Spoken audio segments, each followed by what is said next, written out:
Bonjour et bienvenue, c'est Darius de Décastronomie. Aujourd'hui, comme promis, on va parler de cet autre oculaire réticulé. Alors, qu'est-ce qu'il a de plus ou de moins par rapport à celui-là? Eh ben, on voit ça tout de suite.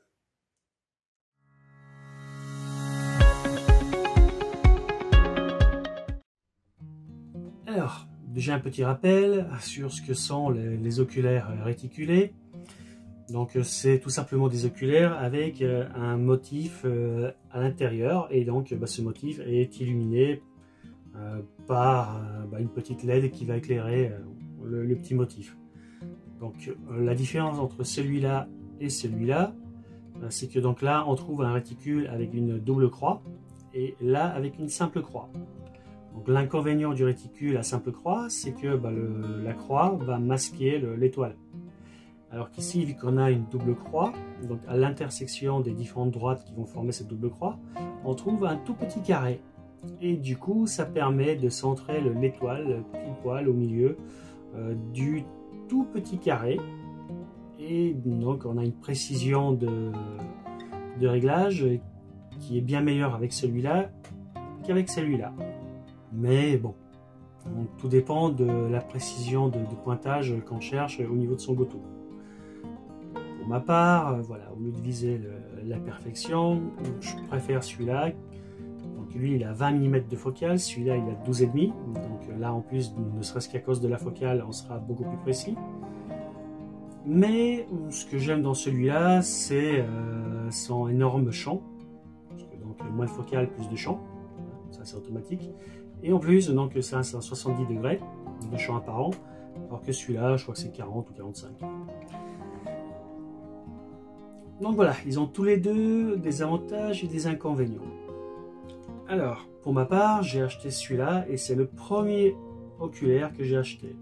En fait, mon tout premier achat, c'était donc un télescope et une monture Goto. Et quand je les ai reçus, quand je pointais les différents astres dans le ciel, pour certains, je ne les voyais pas. Et donc là, il y avait toujours la question: est-ce que donc l'objet n'est pas assez lumineux et vu les conditions d'observation que j'ai, il était invisible, ou est-ce que c'est le Goto qui a pointé à côté? Et donc le meilleur moyen de résoudre ce dilemme et donc d'avoir confiance dans un Goto précis, c'est évidemment d'étalonner son Goto précisément en faisant l'étalonnage sur 3 étoiles. Et ce réticule permettait justement de placer les étoiles guides pile poil où il fallait pour qu'elles soient toujours dans le centre de l'oculaire. Donc voilà une des 3 utilisations possibles des oculaires réticulés en général. Alors il existe 2 autres variantes que je ne connaissais pas d'ailleurs, que j'ai découvert en préparant cette vidéo. Donc ça, j'en parlerai tout à l'heure. Et juste pour dire, donc cet oculaire, on peut le trouver sous différentes marques. Et donc en fonction de la marque, le même oculaire, qui sort très probablement de la même usine, va avoir des tarifs différents. Donc le Saben, voilà, il coûte aujourd'hui dans les 45 €. Le SVBONY qui est quasiment identique avec pareil le double réticule, lui il va coûter le même prix, 45 €. Et par contre, donc si on prend ce modèle là chez Omegon, on les trouvera aux alentours de 69-79 €. Il y en a plusieurs modèles et du coup en fonction du modèle il coûte à peu près plus ou moins 10 €, dans les 70 €. Et si on le prend chez Celestron, là on va payer la marque plein pot et donc ce sera 85 €. Alors tout à l'heure j'en parlerai aussi de la version Bader qui s'utilise justement pour un autre cas d'utilisation et lui il coûte carrément plus de 200 €. Donc voilà, et donc est-ce que ça vaut le coup d'acheter un oculaire haut de gamme comme ça? On en reparlera tout à l'heure. Alors déjà pour parler de celui-là, donc évidemment la petite LED d'illumination, elle elle se règle. Ici on a le commutateur marche-arrêt et le réglage de la progressivité. Ici à l'intérieur on va trouver le compartiment à piles, et donc ici c'est 3 piles. Un petit rappel, dans celui-là il fallait mettre juste 2 piles. Donc là il faut mettre les 3. Autre petit détail, comme sur tous les objectifs, enfin oculaires réticulés, la mise au point du réticule, elle se règle. Donc sur celui-là, c'est cette molette là qui permet, vous voyez bien que voilà, quand je serre ça se rapproche, et sinon ça se dévisse. Et donc c'est ça qui permet de régler la mise au point sur le réticule. Donc, tout comme sur celui-là, c'était la grosse bague ici qui se tourne pour pouvoir faire la mise au point. Donc ça, faut savoir. Et donc je disais qu'il y avait 3 modèles différents. Donc si on regarde ce modèle-là d'Omégon,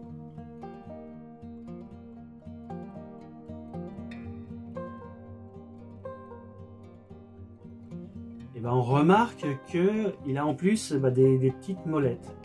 Et donc ces petites molettes, elles servent à déplacer le réticule à l'intérieur du champ de vision.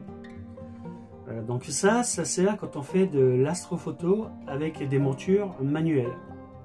Donc du coup avec les montures manuelles, il n'y a pas de compensation de la rotation de la Terre. Donc ça peut être des montures équatoriales qui ne sont pas motorisées ou des altzimutales. Et quoi qu'il en soit, dans ce cas-là, on a 2 jeux de molettes à régler au niveau de la monture pour pouvoir assurer le suivi des objets dans le ciel.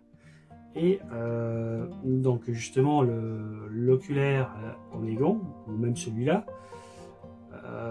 permet justement de faire un suivi précis à la main quand on fait de l'astrophoto. Donc l'idée c'est justement donc regarder dans l'oculaire où se trouve l'étoile et du coup de garder toujours cette étoile au milieu du réticule. Et donc au milieu du réticule, parce que sur celui-là on ne peut pas changer la position du réticule par rapport au champ de vision, et justement celui de l'Omégon, on peut imaginer des choses avec des objets qui sont avec des étoiles brillantes qui ne sont pas forcément au plein milieu du champ, et du coup les 2 petites molettes permettent de décaler le réticule pour voilà, centrer l'étoile, enfin centrer le réticule sur l'étoile qui n'est pas forcément centré par rapport à ce qu'on veut imager. Donc voilà, c'est une petite subtilité de cet oculaire là. Et donc il y a un 3e type d'oculaire réticulé, cette fois-ci avec un réticule micrométrique qui permet de faire des mesures. Et donc un grand merci à Jean-Pierre qui a fait ce commentaire là.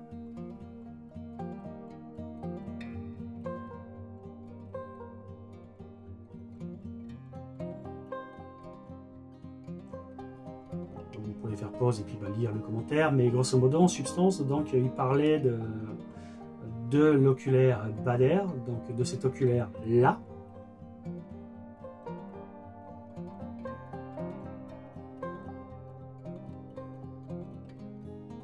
Et donc ça c'est un oculaire spécial astrométrie, donc il permet de mesurer voilà, des choses dans le ciel, donc l'écartement entre 2 étoiles doubles, enfin ce genre de choses. Par contre, vous avez vu le prix de cet oculaire? Ça fait cher, hein. En plus, quand on regarde comment il est gradué sur l'un des axes, on voit qu'il y a quelques dizaines de graduations. Alors, évidemment, mettons des barlots, voilà, x2, x3, on peut augmenter la résolution x2, x3, voire une barlot x5, on peut quintupler la résolution.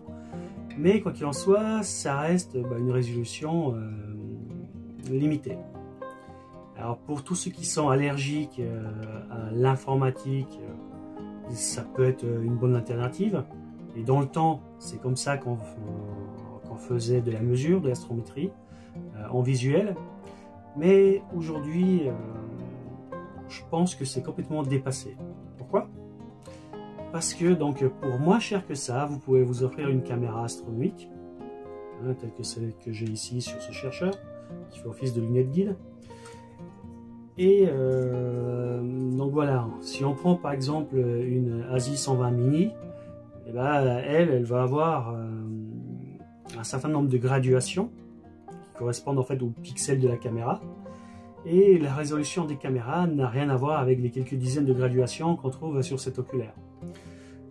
Donc là, c'est une ASI 290, donc c'est un capteur 2 mégapixels, donc il y a 1000 pixels verticalement et 2000 pixels latéralement. Et donc forcément, donc de là à là, sur son côté le plus large, on aura 2000 graduations ou 2000 pixels de 2,9 micromètres. Et si je prends par exemple mon ASI 183, elle c'est un capteur de 20 millions de pixels, et donc là sur le champ apparent de la caméra, j'aurai 5000 pixels. Donc c'est 20 mégapixels, donc 4000 par 5000. Mais quoi qu'il en soit, donc les photosites ne font que 2,4 micromètres. Et donc voilà, entre les caméras les moins précises, on a des photosites de l'ordre de 5 micromètres. Sur des caméras très précises, on a des photosites de 2,4 micromètres.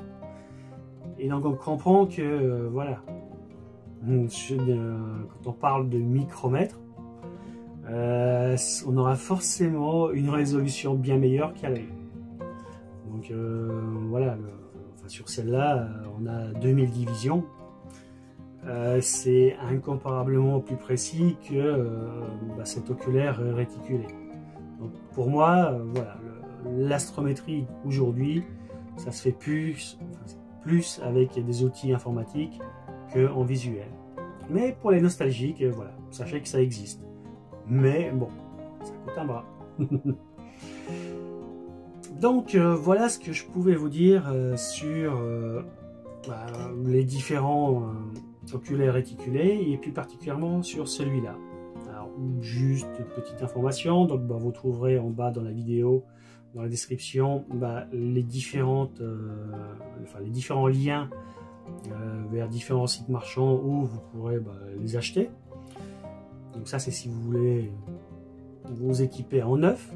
Et si jamais vous avez un mini budget de 40 €, sachez que pour le premier d'entre vous, je suis prêt à le céder pour 40 €, frais de port inclus.